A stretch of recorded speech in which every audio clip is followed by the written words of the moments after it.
Halo kakak, kembali lagi dengan saya Siti Baroro. Nah, pada kesempatan kali ini kita masih belajar tentang berpikir kritis ya.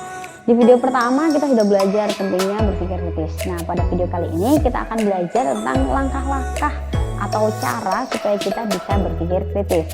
Nah, untuk video kali ini saya tidak sendiri, saya ditemani oleh Kak Zulaiha. Halo Kak Zulai. Halo. Kak Zula ini juga alumni dari Pramuka Man 1 Yogyakarta. Ini aktivis di beberapa tempat ya. Pastinya udah sering ya untuk diskusi rapat ya, gontok-gontokan ya bahasanya ini.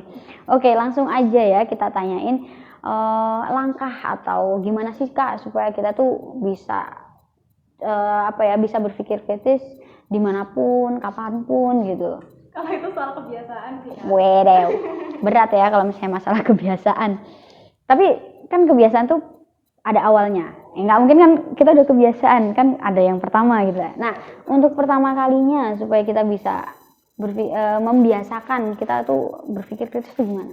Mungkin pertama kakak-kakak perlu memahami masalah itu apa dan coba dicari akar masalahnya itu apa.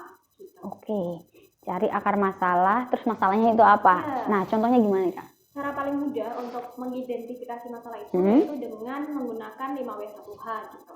Kemarin nih, misal ada yang ini hype di 5W1H itu what, when, why, where, when, how. Oke. Contoh-contoh Kak, contoh-contoh. Contoh nih, kemarin ada berita, mungkin teman-teman sudah ada yang tahu begitu, tentang menghirup asap batok kelapa 2 kali sehari dapat menyembuhkan COVID-19. Percaya nggak tuh? Bisa sih. Ya menarik sih ini, batok kelapa ya untuk menghirup terus bisa, karena kan menghirup kan lewat hidung ya. Mungkin habis itu kan turun ya, nggak ya, ke bawah gitu ya, ke paru-paru gitu ya, mungkin bisa gitu ya. Oh, tapi gimana? Terus kalau misalnya kita dapat berita itu, kalau orang yang berpikir itu gimana Kak? Coba di cross check lagi, apakah benar menggunakan batok kelapa? Satu. Apa sih isi kandungan di dalam batok kelapa? Lalu siapa yang mengeluarkan statement tersebut? Oke. Apakah ia memiliki kualifikasi di bidang kesehatan? Oke, benar. Tidak? Nah, kira-kira apabila jawaban dari pertanyaan-pertanyaan tersebut dirasa masuk akal dan dapat dipertanggungjawabkan, ya silahkan share info tersebut. Tapi apabila masih ragu, ya silahkan mencari kebenaran-kebenaran dari beberapa artikel yang lain ataupun dari referensi yang lain. Oke, berarti kita cari ya benar-benar detail banget dari 5W1H. Ada lagi nggak Kak cara yang langkah selanjutnya atau cara yang lain gitu untuk kita biasa berpikir kritis tadi itu? Ya, coba buat rekomendasi jalan keluar dan tulis beberapa kemungkinan konsekuensi yang akan didapat apabila kita memilih keputusan tersebut. Oke, kalau misalnya kita ambil konteks yang tadi ya batok kelapa ya, berarti rekomendasinya berarti kalau kita udah menganalisa ada kemungkinan buat kita itu ya untuk nge-share baik itu yang hoax atau tidak hoax ya. Kalau misalnya itu berita hoax, kita juga akan mencantumkan atau menegur gitu ya kakak yang mengirimkan berita tersebut. Tapi kalau misalnya untuk kita buat rekomendasi dan konsekuensi nggak cuma di konteks kita menerima berita ya kak ya. Jadi berpikir itu lebih luas ternyata ya. Nah, ada lagi nggak kak contoh yang lain yang relevan sama kita untuk anak SMA ya, man gitu ya, gitu. Ada nggak kak? Misal di dalam kelas lagi ngobrolin soal pentas seni untuk kemah nih. Udah 2 hari nggak ketemu nih keputusannya seperti apa. Nah, kira-kira tuh masalahnya di mana gitu. Apakah tidak ada ide yang masuk akal? Atau mungkin ada 2 ide yang sebenarnya sama-sama kuat tapi nggak ada yang mau ngalah gitu.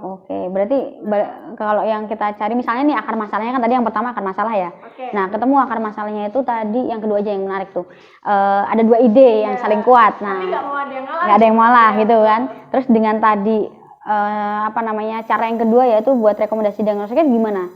Ya coba aja tulis aja di usulannya apa aja, usulan A seperti apa, usulan B seperti apa, kemudian coba diidentifikasi kelebihan dan kekurangannya seperti apa, kemudian konsekuensi apa yang akan didapatkan ketika memilih usulan A, ataupun begitu juga sebaliknya ketika memilih usulan yang B seperti apa gitu. Nah, setelah semakin kelihatan nih masalahnya seperti apa, segera diputuskan. Jangan biarkan itu menggantung lagi gitu kan. Iya, berat. Iya, misalnya ya banyak lah ya yang gantung-gantungan gitu ya. Yang kedua udah rekomendasi. Terus ada lagi nggak kak cara yang selanjutnya? Nah iya, coba berlatih dan jangan malas baca. Wow. Coba baca buku, artikel, apapun itu. dari berita, majalah atau karya tulis ilmiah yang lainnya gitu. Dan pastikan dapatkan bacaan tadi dari sumber-sumber yang terpercaya. Wow, oke. Nah, dengan membaca kita dapat memperluas wawasan dan juga memperkaya sudut pandang ketika kita melihat suatu masalah itu. Oke, jadi kalau misalnya kita ada semakin banyak kita baca itu kan kita jadi pengetahuannya luas ya Kak. Kalau misalnya pengetahuan luas, baik itu kita dari kondisi manapun, misalnya kita di kondisi rapat atau kita kondisi dapat berita ya, kita wawasan kita juga udah punya bekal gitu ya Kak ya.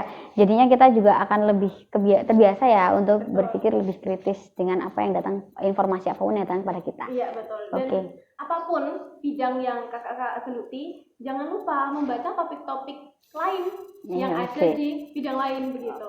Nggak ada salahnya kok membaca topik-topik di bidang lain yang baru gitu. Karena dengan begitu kakak memiliki wawasan yang lebih luas dan juga memiliki berbagai macam sudut pandang ketika menghadapi suatu masalah gitu. Sip. Oke Kak, udah itu ya, 3 itu ya kuncinya. Sepertinya ya. Sip, mantap. Oke ya Kak, kita udah dapat nih alur dalam berpikir kritis nih. Jadi yang dari Kak Zula itu yang pertama nih, yang pertama kita harus tahu akar masalah yang ada itu apa. Terus yang kedua rekomendasi dan tahu konsekuensi dari pilihan atau dari beberapa rekomendasi yang ada. Dan yang ketiga yaitu perbanyak untuk membaca berbagai topik supaya kita punya sudut pandang yang lain. Karena berbagai masalah itu memang harus kita lihat dari sudut pandang yang lain supaya kita dapat menyelesaikan suatu persoalan yang kita hadapi. Oke, terima kasih untuk pertemuan pada kali ini. Kita bertemu lagi untuk di video selanjutnya dan tetap belajar. Salam Pramuka.